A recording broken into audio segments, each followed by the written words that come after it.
It's an wholesome morning. We are on to Radio Worldwide, Nimrod Radio Worldwide. My name is Shamsudeen Subair, and here with me, I'm Bimpe Esan Adedeji. here are the news headlines. Israel trade strikes with Hezbollah as Lebanon reels after deadliest day since 2006. The speech of the world leaders at the 2024 United Nations General Assembly. Harris and Trump locked in exceedingly close presidential race. Strikes trade between Israel and Hezbollah, Lebanon in an unstable condition. Police arrest 5 people over fake Brad Pitt scam after 2 women lost $362,000. Africa is waiting for the time to be a voice to the UN Security Council, Sierra Leone President's speech. Edo poll, NBA raises concerns over vote buying apathy. And in Nigeria, from me, the army and the task force in Lagos State join for improvement on security. We Yeah. return with the details of the news in a moment. Israel and Hezbollah are trading waves of strikes a day after Israeli attacks targeting the militant group killed more than 500 people across Lebanon. Monday was the deadliest day in Lebanon in nearly 2 decades. Israel Prime Minister Benjamin Netanyahu has told the people of Lebanon to leave areas where Israel is targeting Hezbollah. Thousands are fleeing their homes, some after receiving automated calls, text messages, and broadcasts urging them to evacuate. The speech of the world leaders at the 2024 United Nations General Assembly. According to report, the world leaders were at New York City for the 79th edition of the UN General Meeting Assembly to have a session of discussion on issues of global interest and also for each leader to state the priority of his country. As stated in the report, the official opening of their speeches started on Tuesday morning, having Brazil President and U.S. President Joe Biden among the first set of speakers. The President of U.S. presented his last speech as the President to the UN General Assembly. As stated in the report, the highly voted opinion of the members of United Nations last week was the demand on the movement of Israel out of the territories of Palestine within the space of 1 year. According to report, the vote was necessary as to go by the sanction given by the United Nations top court that the act of occupying the West Bank and the eastern part of Jerusalem by Israel was not legal. It asked Israel to vacate the places as the Palestine has claimed the territories as its own state in the future. As reported, the Prime Minister of Israel, Benjamin Netanyahu, and President Mahmoud Abbas, the Palestinian Authority President, are in the list of the leaders to give speeches this week. The UN Security Council, according to report, will be addressing the issue of Ukraine, and their President, Volodymyr Zelensky, is expected to give his speech.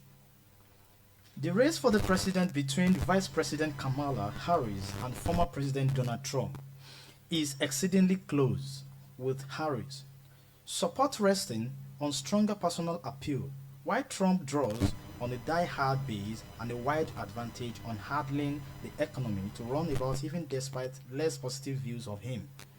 His empathy and temperament. That's a major shift in voters' attitudes towards the race compared with earlier this summer. In the last poll in July, shortly after President Joe Biden ended his campaign for president and Harris threw her that into the ring for the Democratic nomination. Harris Baker were even divided between affirmative support for her and those driven by anti-Trump sentiment. And Biden's supporters in early polls said they were largely expressing opposition to Trump with the choice. Strikes trade between Israel and Hezbollah, Lebanon in an unstable condition. As stated in the report, the exchange of strikes between Israel and Hezbollah began after the attack of Israel targeted at the militant group.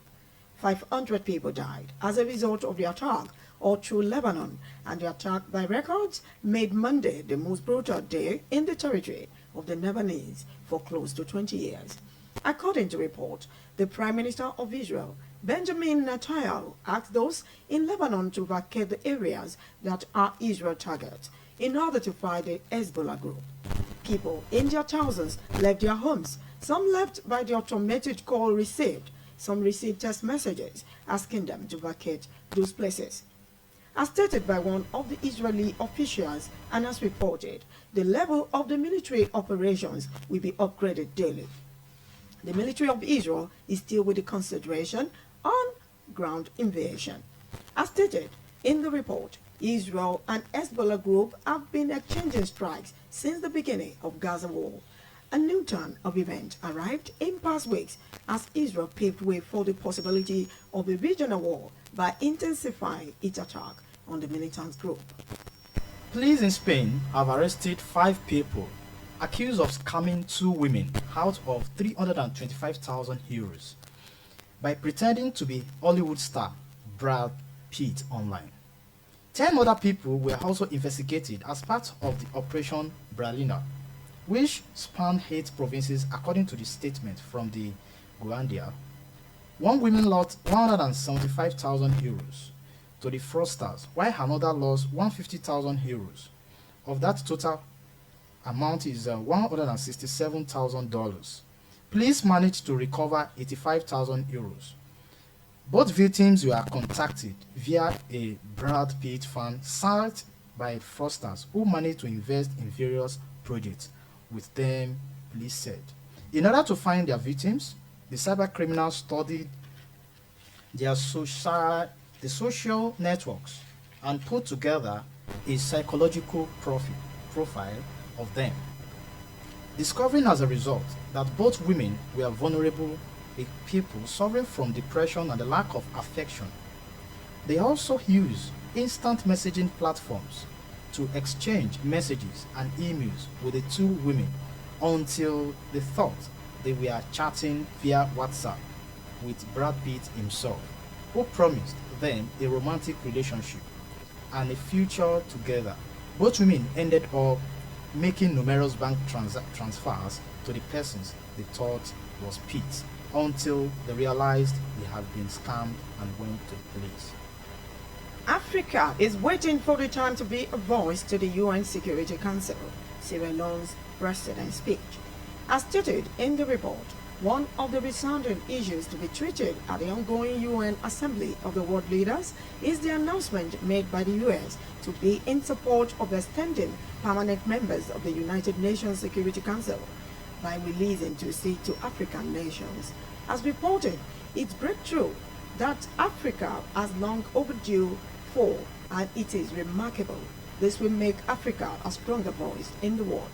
According to the report, the 5 members permanent in the Council should do likewise so that the UN Security Council will perform its function in relevance and in responsiveness towards the happenings in the now world. As stated in the report, the UN Security was founded in January 1946, and its powerful leaders have been those that emerged as winners in World War II. The United States, the United Kingdom, the Soviet Union, Russian Federation, China and France are in the list of such leaders. As observed and reported, though there was reformation in mid-1960, which created expansion on membership to shift from 11 to 15, still Africa has not gained any permanent representation in the Council. As in the speech of the President of Sierra Leone, and as reported, it is like a branch of injustice from the time of colonialism and partiality which existed till now. The inheritance of slavery, forceful possession of territories, misuse of people and resources, and stealing what belongs to another have become the foundation of this unfairness. As delivered in the speech and reported, Africa is not recognized in global decision making, and its voice has totally been taken out from the other voices, even in issues pertaining to them. It should be a point of concern that the issues handled daily by the United Nations Security Council greatly affect Africa compared to other regions in the world. Still, Africa has been mooted and incapacitated in the effort of influencing global issues. Next is Nigerian news. The Nigerian Bar Association has released its findings on the Edo State governorship election held last Saturday, raising concerns over low voter turnout and the influence of money. Report that the Independent National Commission on Sunday declared Monday Okpebholo of All Progressives Congress as the winner of the election. According to the returning officer for the election, Professor Farouk Kuta, Okpebholo polled 291,667 votes to defeat his closest challenger, the candidate of the People's Democratic Party, Asu Igbodalu, who scored 247,274 votes. He also stated that the candidate of the Labour Party, Olumide Akpata, came a distant third with 22,763 votes. According to the report jointly signed by the leader of NBA's election working group, Bola Tumi Animashan, the team monitored the poll across all the polling units in the state. In the report released on Monday, the NBA said its monitoring team observed that voting materials and officials arrived late in many polling units, particularly within Benin City, the state capital. In Nigeria from me, the Army and the Task Force in Lagos State joined for improvement on security. As stated in the report, the Army of Nigeria and the Task Force in Lagos State has created a formidable strategy for inter-partnership agency, which its target is helping the aspect of security all over the state. Both parties released their declaration and creation of a more secure city for everyone. According to the report, the coming together of the two agencies is necessary, as stated by the Director of Press and Public Affairs for Lagos Task Force, for it should be a commitment at this time. The Brigade Commander, Brigadier General Olawale Oyekola, on Tuesday confirmed the commitment of his meeting with the Chairman of Lagos State Task Force, CPS Adetayo Akirile. As stated in the report, the inter-agency system already on ground will be reinforced, while the relationship between the two will remain cordial. Their meeting on Tuesday, according to report, projected the commitment that both share in order to promote the safety and security of people and properties everywhere in Lagos. In his words of encouragement to see SP Akirele, Brigadier General Oyekola praised his effort over months as Lagos roads and its environment are now free from dreadful act, giving the people of Lagos rest of mind. As stated in the report, Oyekola said the Nigerian Army is all out to give a helping hand to Lagos State Task Force in every way it is needed. He promised the Army will remain committed to the alliance to continually improve security. In his response, and as reported, CPS Akirele showed appreciation to the Nigerian Army and affirmed the dedication of his agency in giving adequate protection to Lagos and its people. He said further, he will not relent in supplying the needed strength in their due of partnership. Before we end Nimrod Radio World News this morning, we will run through the story headlines one more time. The speech of the world leaders at the 2024 United Nations General Assembly. Israel thrills strikes with Hezbollah as Lebanon reels after deadliest day since 2006. Strikes trade between Israel and Hezbollah, Lebanon in an unstable condition. Harris and Trump locked in exceedingly close presidential race. Africa is waiting for the time to be a voice to the UN Security Council, Sierra Leone's president's speech. Police arrest 5 people over fake Brad Pitt scam after 2 women lost $362,000. In Nigeria, the Army and the Task Force in Lagos State joined for improvement on security. Edo poll, NBA raises concerns over vote buying apathy. Thank you for watching Nimrod Radio World News this morning. My name is Bimpe Esan Adedeji. Enjoy the rest of your day. My name is Shamsudeen Subair. Take care. God bless you.